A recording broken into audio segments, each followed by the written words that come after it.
So ఇది ఒక sensitive and interesting topic. ఏలినాటి శని. సెన్సిటివ్ అని ఎందుకన్నాను అంటే, ఇప్పుడు మన తెలుగు ఆస్ట్రాలజీ కమ్యూనిటీలో మేజర్గా తెలుగు ఆస్ట్రాలజీ కమ్యూనిటీలో శనికి సంబంధించి ఏదైనా ఒక చిన్న ట్రాన్సిట్ జరిగినా, చిన్న మూమెంట్ జరిగినా ఇంకా స్టార్ట్ చేస్తారు తెలుగు యూట్యూబర్స్ అయితే, తెలుగు ఆస్ట్రాలజర్స్ అయితే. ఈ రాశుల వాళ్ళు మాయమైపోతారు, ఈ రాశుల వాళ్ళు కుబేర్లు అయిపోతారు, ఇంకా అదైపోతుంది ఇదైపోతుంది, ఏంది ఒక శని మూమెంట్కి, ఒక రాశి మూమెంట్కి, ఎప్పుడు జరిగే మూమెంట్కి అట్లయిపోతుంది ఇట్లయిపోతుంది అనేసి రాశులు మాయమైపోవడం ఏంటంటే పిచ్చి కాకపోతే. సో ఇలాంటి ఫేక్ సూపర్ స్టిషన్స్ మధ్యలో నేను ఒక authentic predictions and real predictions ని pure science based, degrees and అన్ని కంజంక్షన్స్ బేస్డ్, ఆస్పెక్ట్స్ బేస్డ్, దీని బేస్డ్ తీసుకొని వస్తే అటు తిప్పి తిప్పి చివరికి నాదే తప్పనొచ్చు. ఓకే, సో ఇట్లా కూడా అవుతుంది అనమాట. సో ఇప్పుడు నా ఛానల్లో మీరు చూసే ప్రతి ప్రొడిక్షన్ కూడా, ప్రతి మాట కూడా అన్ని ట్రూ, నిజమే చూపిస్తా, నిజమే చెప్తానమాట. ఓకే, ఈ వీడియోకి ఎక్కువ వ్యూస్ కూడా రాకపోవచ్చు, ఎందుకంటే ట్రూ సైన్స్ ని చెప్తున్నా కదా. ట్రూ సైన్స్ ని ఎవరు ఎక్స్ప్లోర్ చేయాలనుకోరు, మనందరికి మ్యాజిక్ కావాలి. ఓకే, సరే, ఇంకా ఈ విషయాన్ని పక్కన పెట్టుకుంటే, ఫస్ట్లీ మేష లగ్న ఫలితాలు, మేష రాశి వారు కూడా చూసుకోవచ్చు. సో ఫస్ట్ గా ఈ శని యొక్క ట్రాన్సిట్ అయితే మీ యొక్క 12వ స్థానంలో జరుగుతుంది అనమాట. So house of expenditures and మీ యొక్క ఇమాజినేషన్, ఈ హౌస్ ఆఫ్ ఎక్స్పెండిచర్స్ లో శని యొక్క గోచారం జరగడం వల్ల ఫస్ట్ ఇంపాక్ట్ మీ వర్క్ పైన ఉంటుంది. వర్క్ లో ప్రెషర్స్ అనేవి పెరిగిపోవడం, ఎందుకంటే దశమాధిపతి కూడా కాబట్టి వర్క్ లో ప్రెషర్స్ అనేది పెరిగిపోవడము, ఇంకా సపోర్ట్ అనేది తగ్గడము, ఇంకా మీకు చెప్పాలంటే స్లో అయిపోవడము, కొంచెం డిలేగా జరగడం, అన్ని కూడా ఇదంతా కూడా శని 12th హౌస్కి వెళ్ళినప్పుడు మీ పేషెన్స్ ని పరీక్షిస్తాడు అనమాట, మీ యొక్క ఓపికని. ఓకే, ఇట్లంతా ఉంటుంది. అండ్ ఫ్రెండ్స్ నుంచి హెల్ప్ అనేది తగ్గడము. ఓకే, కాస్త దూర బంధువులు కానీ, దూరంగా ఉన్న మిత్రులు కానీ వీళ్ళు ఉంటారు కదా, వీళ్ళు కాస్త సపోర్ట్ అనేది తగ్గడం వాళ్ళ దగ్గర నుంచి. ట్రావెలింగ్ లో కొంచెం ఎక్స్పెన్సెస్ అనేది అయిపోవడము. ఓకే, ఫారిన్ ల్యాండ్స్ కి ట్రావెల్ చేయాలి అనుకుంటున్న వారికి కాస్త డిలేస్ అయితే కనిపించడం, అంటే అవ్వకుండా అయితే పోదు కానీ కాస్త వీసాస్ కి సంబంధించి కానీ, ఇంకా ఈ పాస్పోర్ట్ కి సంబంధించి ఏదైనా సరే ఇవి కాస్త డిలేస్ ఉండడము, ఇవన్నీ జరుగుతుంది. సో ఎక్కువగా హనుమంతుడి యొక్క గుడికి విజిట్ చేయండి, హనుమంతుడి టెంపుల్ ని ఫ్రీక్వెంట్ గా విజిట్ చేయండి, హనుమంతుడిని దర్శించుకోండి. అండ్ షేర్ మార్కెట్స్ కి అయితే అస్సలే ఇన్వెస్ట్ చేయకండి. షేర్ మార్కెట్స్ లో పూర్తిగా బిగ్ నో. ఎందువల్ల అంటే ఈ శని వ్యయ స్థానం పోయినప్పుడు ఆల్రెడీ ఎక్స్పెండిచర్స్ చేపించేస్తున్నాడు. 12th house is house of investments.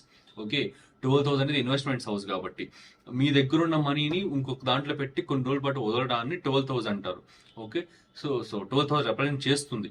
So ఈ 12th హౌస్ లో శని ఒక గోచారం జరిగినప్పుడు ఈ షేర్ మార్కెట్ లో అంతా ఉండదన్నమాట. స్పెక్యులేటివ్ గెయిన్స్ అన్ని కూడా కొంచెం ప్రాబ్లం అవుతుంది, ఎందుకంటే తృతీయ దృష్టితో ద్వితీయ స్థానాన్ని కూడా చూస్తాడు కాబట్టి. సో ఎక్కువ ఇన్వెస్ట్మెంట్ షేర్ మార్కెట్స్ లో చేయకండి. ఎస్పెషల్ గా గ్యాస్ కి సంబంధించి, వాటర్ బేస్డ్ కి సంబంధించి, ఎందుకంటే మీన రాశి వాటర్ బేస్డ్ అనమాట. శని అక్కడికి పోయినప్పుడు వాటర్ డ్రైన్ చేసినట్టు చేస్తాడు. సో ఇట్లా ఉంటుంది కాబట్టి గ్యాస్ కి సంబంధించి, water based, oil, iron, okay, వీటికైతే అసలే చేయకండి. ఓకే, వీటిల్లో అసలే ఇన్వెస్ట్మెంట్ చేయకండి.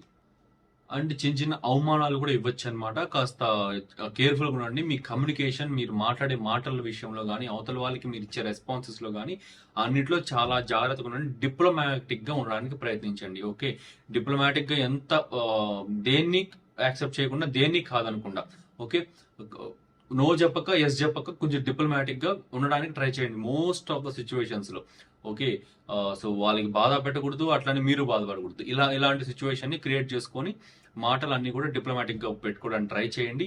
అండ్ ఎక్కువగా ఏది కూడా ఎక్స్పెక్టేషన్స్ అనేది పెట్టుకోకండి. ఓకే, గెయిన్స్ పైన కానీ వీటిపైన ఎక్స్పెక్టేషన్స్ ఎక్కువ పెట్టుకోకండి. ఇన్వెస్ట్మెంట్స్ అనేది ఎక్కువ చేయకండి. అండ్ డెబ్ట్స్ మీన్స్ మీరు అప్పులు చేయడం కానీ, అప్పులు ఇవ్వడం కానీ, ఇవన్నీ కూడా కాస్త లిమిట్ చేయండి. ఓకే, సో ఫైనల్ గా ఇంకా మీనరాశి మీనలగ్నం పీపుల్ కి ఏంటంటే ఈ ఏలినాటి శని అనేది ఫస్ట్ హౌస్ లో జరుగుతుంది. దీన్నే జన్మ శని అని కూడా అంటారు అనమాట. అంటే పీక్ స్టేజ్ ఆఫ్ ఏలినాటి శని ఇది. ఓకే, దీన్నే జన్మ శని అంటారు. సో ఈ ఏలినాటి శని పీక్ స్టేజ్ లో ఉన్నప్పుడు ఏంటంటే ఫ్రెండ్ సర్కిల్ నుంచి కాస్త బీట్రేయల్స్ రావడం కానీ, అండ్ మెంటార్స్ నుంచి కాస్త మోసాలు రావడం కానీ, ఓకే, అంత సపోర్ట్ అనేది రాకుండా పోవడం కానీ, మీ యొక్క ఆలోచనలు అనేటివి అంతగా ఫలించకుండా పోవడం, ఓకే, ఇట్లాంటివి. అండ్ ఫైనాన్షియల్ గా చిన్న చిన్న ఇబ్బందులు అనేది పడడము, మనీ ఎక్స్పెన్సెస్ అయితే చాలా ఎక్కువ అయిపోవడము, ఇట్లాంటివి కూడా జరుగుతాయి అనమాట ఈ ఏలినాటి శని పీక్ స్టేజ్ లో ఉన్నప్పుడు. మెయిన్ గా శని దిగ్బలాన్ని కోల్పోతాడు లగ్నంలో కానీ రాశిలో కానీ దిగ్బలాన్ని కోల్పోతాడు ఫస్ట్ గా. అండ్ వ్యయాధిపతి అయిపోతాడు, లాభాధిపతి అయిపోతాడు, శత్రు క్షేత్రంలో వచ్చి పడిపోతాడు. ప్రస్తుతం శత్రు నక్షత్రం పైనే ఉన్నాడు, పూర్వభాద్రపద నక్షత్రం పైన. సో కాబట్టి అంటే మీరు ఈ వీడియో చూసే టైం కూడా పూర్వభాద్రపద నక్షత్రం పైన ఉన్నాడు అనమాట శని, శత్రు నక్షత్రం, గురు నక్షత్రం. సో కాబట్టి కాస్త ఈ యొక్క హాస్పిటలైజేషన్ అయ్యే అవకాశాలు కూడా ఎక్కువగానే ఉన్నాయి, ఎందుకంటే అది న్యాచురల్ 12th హౌస్ కాబట్టి. ఓకే, కొంచెం హాస్పిటలైజేషన్ అండ్ 12th లార్డ్ మీ లగ్నము మీ రాశి నుంచి 12th లార్డ్ కాబట్టి. సో కాబట్టి హాస్పిటలైజేషన్ అయ్యే అవకాశాలు ఉన్నాయి, కొంచెం కేర్ఫుల్ గా ఉండండి. లేజినెస్, ప్రొకాస్టినేషన్ అంటే బద్ధకము, ఇవన్నీ కూడా ఎక్కువైపోయే అవకాశాలు ఉన్నాయన్నమాట.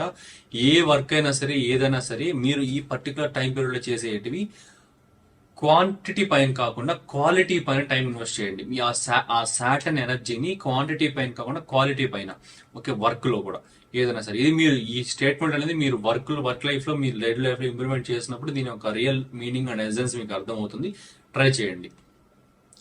హెల్త్ కాంప్లికేషన్స్ కూడా కొన్ని ఉంటాయన్నమాట. బాడీలో వాటర్ రిటెన్షన్ అనేది తగ్గిపోవడము, కాస్త ఈ ఎనర్జీ లాస్ అయిపోయినట్టు ఫీల్ అవ్వడము, ఓకే, మజిల్ పెయిన్స్ అనేటివి ఎక్కువ రావడము, కాళ్ళకి సంబంధించి లెగ్ పెయిన్స్ అనేటివి ఎక్కువ రావడం, ఫీట్ పెయిన్స్ అనేటివి ఎక్కువ రావడం, ఓకే, కొంచెం దూరం నడిచిన అలసిపోవడం, లెగ్ పెయిన్స్ రావడము, ఇట్లాంటివన్నీ కాళ్ళ నొప్పులు ఇవన్నీ రావడం కూడా జరుగుతుంది అనమాట శని మీ ఈ ట్రాన్సిట్ వల్ల.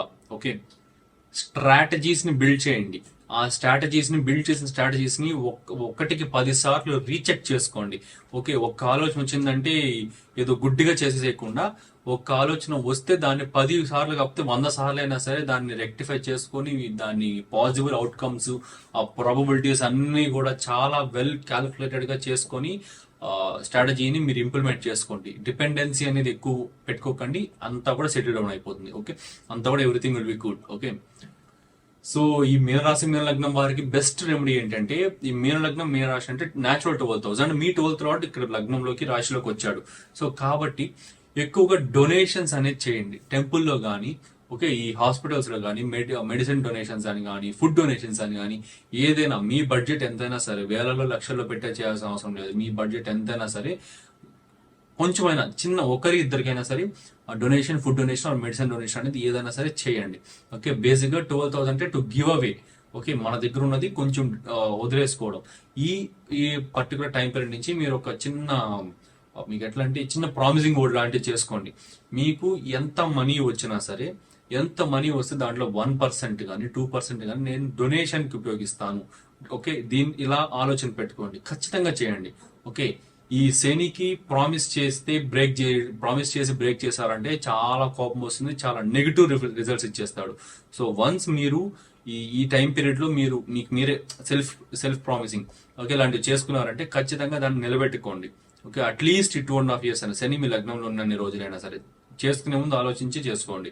ఎన్ని లక్షలు వచ్చినా, ఎన్ని కోట్లు వచ్చినా, ఎన్ని వేలు వచ్చినా మీకు వచ్చే దాంట్లో ఆ మనీలో అట్లీస్ట్ 1% ఆర్ 2% అనేది డొనేట్ చేస్తాము టెంపుల్స్ ఆర్ హాస్పిటల్స్ లో అనేసి. ఓకే, ఏదో ఒక రకంగా సహాయం చేయడం అనేది. ఓకే, ఇది గుర్తుపెట్టుకోండి, ఇది చేయండి, ఖచ్చితంగా మీకు everything will be good. Okay, so ఇక్కడ ఏం జరుగుతుంది అంటే మీకోసమే కాకుండా అవతల వారి కోసం కూడా మీరు అడుగుతున్నట్టు అనమాట యూనివర్స్ ని. సో ఖచ్చితంగా ఇవన్నీ కూడా మేనిఫెస్ట్ అవుతాయి మీకు, కాబట్టి చేయండి ఇది. సో ఇదండి మొత్తం మేషరాశి నుంచి మీన రాశి, మేష లగ్నం నుంచి మీన లగ్నం వరకు మొత్తం అన్ని ప్రెడిక్షన్స్ కూడా. సో చాలా మంచి వీడియో చేశానని అనుకుంటున్నాను. ఈసారి చాలా ఓపెన్ గా మాట్లాడాను, చాలా కామెంట్స్ కూడా పెట్టారు లాస్ట్ ప్రీవియస్ వీడియోస్ లో. కొంచెం ఓపెన్ గా మాట్లాడండి, కొంచెం రెస్ట్రిక్టెడ్ గా ఉన్నట్టు ఉంది, కొంచెం బాగా వెల్ బ్యాలెన్స్డ్ గా మాట్లాడండి అనేసి. సో కాబట్టి ఓపెన్ గానే మాట్లాడాను, మొత్తం క్లియర్ గా చెప్పానని అనుకుంటున్నాను. సో మీకు నచ్చితే లైక్ చేయండి, షేర్ చేయండి, కామెంట్ చేయండి. ఓకే, నెక్స్ట్ వీడియోస్ ఏ టాపిక్ పైన తీసుకురామంటారు కామెంట్ చేయండి. And major transits of 2025 big shifts అనేటి ఆ వీడియో కూడా తీసుకొద్దాం అనుకుంటున్నాను. అండ్ ఇండివిజువల్ లగ్నాలు, రాశుల పైన కూడా నేను ఎల్నాట్సిన్ ఎఫెక్ట్స్ ని తీసుకొద్దాం, వీడియోస్ చేద్దామని ఫర్దర్ గా అనుకుంటున్నా. సో సబ్స్క్రైబ్ చేసుకోండి, ఓకే, అండ్ షేర్ చేయండి. నెక్స్ట్, సో అందరం కలిసి ఒక మంచి ఆథెంటిక్ తెలుగు ఆస్ట్రాలజీ కమ్యూనిటీని బిల్డ్ చేద్దాం. సో మీరు సబ్స్క్రైబ్ చేస్తారని అనుకుంటున్నాను, లైక్ చేయండి. Thank you.